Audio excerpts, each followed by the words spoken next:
Hey guys, this is Seaton Sports, and today we're going to be talking about the Black Lives Matter movement and social justice that are happening in sports right now. And if you don't want to talk about it, I frankly don't care. Because this is happening in front of our eyes right now.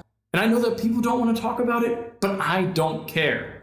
We need to address this, and this is important to where we are as a country right now. I'm sick and tired of people talking about things like politics and sports don't mix. I hear these talking points all the time from people about how these athletes shouldn't be promoting social justice during sporting events. And I hear all of these things and it drives me up a wall.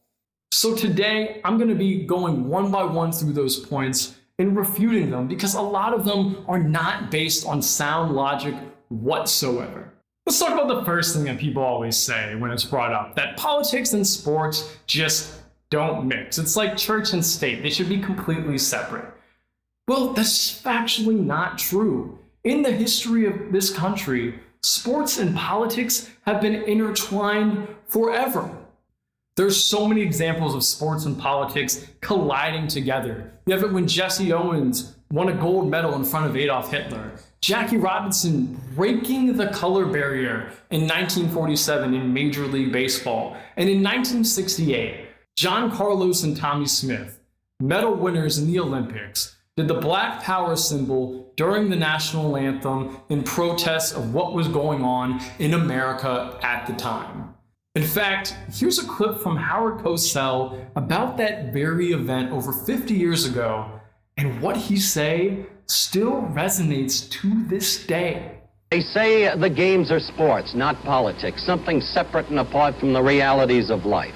But the black athlete says he is part of a revolution in America, a revolution designed to produce dignity for the black man, and that he is a human being before he is an athlete. He says his life in America is filled with injustice, that he wants equality everywhere, not just within the arena. He says that he will not be used once every 4 years on behalf of a group that ignores what happens to him every day of all the years. That clip from Cosell was absolutely incredible. It was amazing. It sent a shiver down my spine. What he is talking about over 50 years ago are what athletes are still talking about today. In 1968, John Carlos and Tommy Smith were Olympians, people who should have been celebrated at that time, but they were coming home to a country that did not appreciate them for who they were, and they did not have the same civil rights as other people in the same nation. And right now, athletes are saying the same thing, that black people in this country are not being treated fairly by police, and they don't have the same rights as other citizens in this country, and that we still need to pay attention to that. Even though the civil rights movement happened 50 years ago, these things are still happening in this country, and we need you to pay attention. And there are still politics and sports that are happening today, and I feel like sometimes people just ignore them. What about billionaires using publicly funded money to build their stadiums? Something that actually affects the constituents that live in that city on a daily basis as it raises their taxes, whether or not they care about that local sports team or not. I guess that's not too political. Or when these owners stronghold these cities, threatening to move if they don't give them what they want. Almost every time a sports team has moved in modern history, it's been because of stadium problems.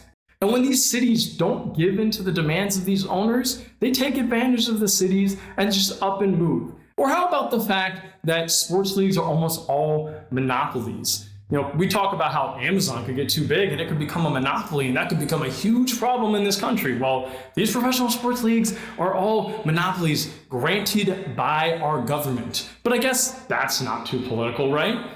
And I guess it's not too political when the DOD pays the NFL to have a staged national anthem where they have all the players go out onto the field, something that didn't used to happen, by the way, as a recruitment tactic for people to join the military. When you see those planes fly over, all that is trying to make it look cool, so maybe you're more likely to join the military one day.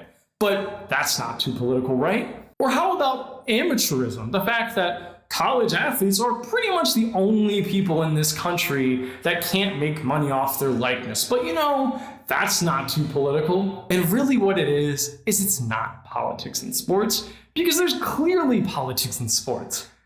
What it is it's politics that you don't want to hear. When these players kneel for the national anthem, and they kneel because of injustices by the police against Black people, you don't want to hear that. You're trying to use sports as an escape, but they're not letting you, and it pisses you off.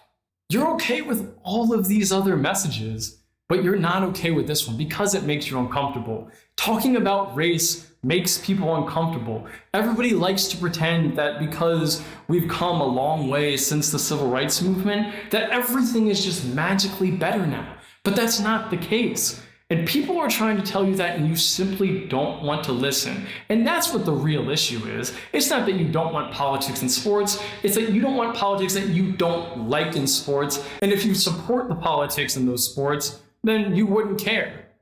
If Colin Kaepernick, when he kneeled, said he was kneeling because he doesn't feel like veterans in this country are treated fairly when they come home, that these people serve our country and they don't have the adequate medical care they deserve, and they do not get the same support that other people do in America, and we need to treat our veterans better.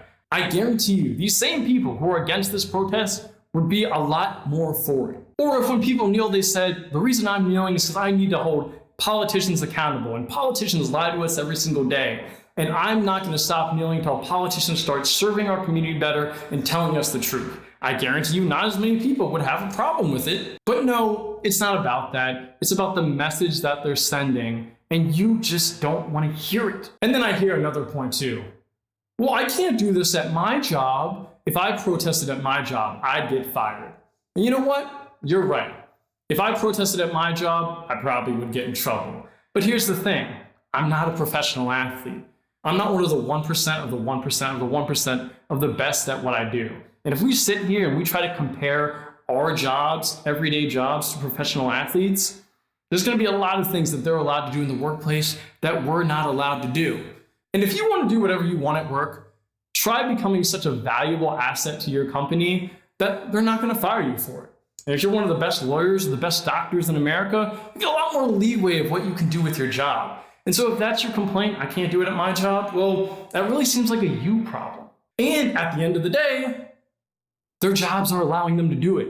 Roger Goodell, Adam Silver, Rob Manfred are all allowing them to kneel. So maybe your job isn't letting you do it, but their jobs are. So the point is completely invalid. And then people talk about, what does an athlete, a millionaire athlete, have to say to me about being privileged? These people have way more privilege than I could ever have. And yes, these people do make a lot of money. They're very lucky in this world to make what they do.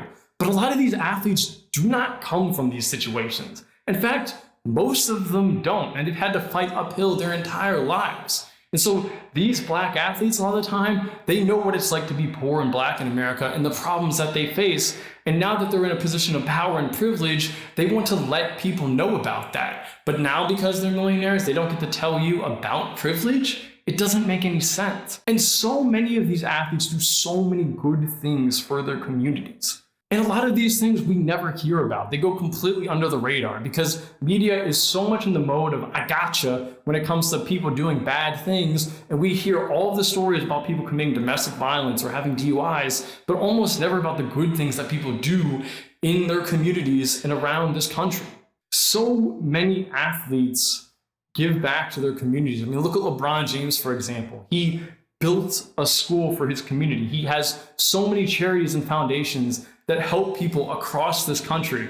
His whole life was about not shutting up and dribbling, but yet people want him to shut up and dribble when it comes to certain things that would go entirely against his brand. And that's not what made LeBron James LeBron James.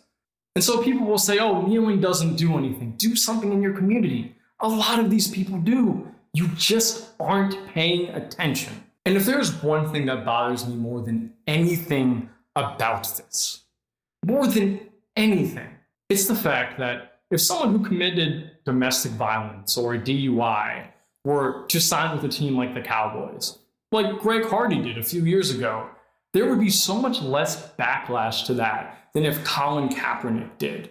And yeah, when Greg Hardy signed with the Cowboys, there was some backlash here and there, but it wasn't too huge.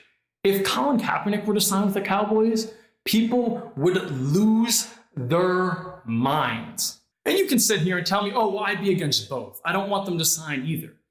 But you have to admit that if Colin Kaepernick were to sign with a team like the Cowboys in Texas, with how their politics are, that wouldn't be so much more of a big deal and people wouldn't have more of a problem with it. I don't remember people talking about not renewing their season tickets because they signed Greg Hardy, but they do it for Colin Kaepernick. And if you think what Colin Kaepernick is doing, kneeling during the national anthem, or any of these players, is worse than people who commit domestic violence against women, people who have DUIs, people who commit other crimes that actually put people in danger, your moralities are weak and out of control.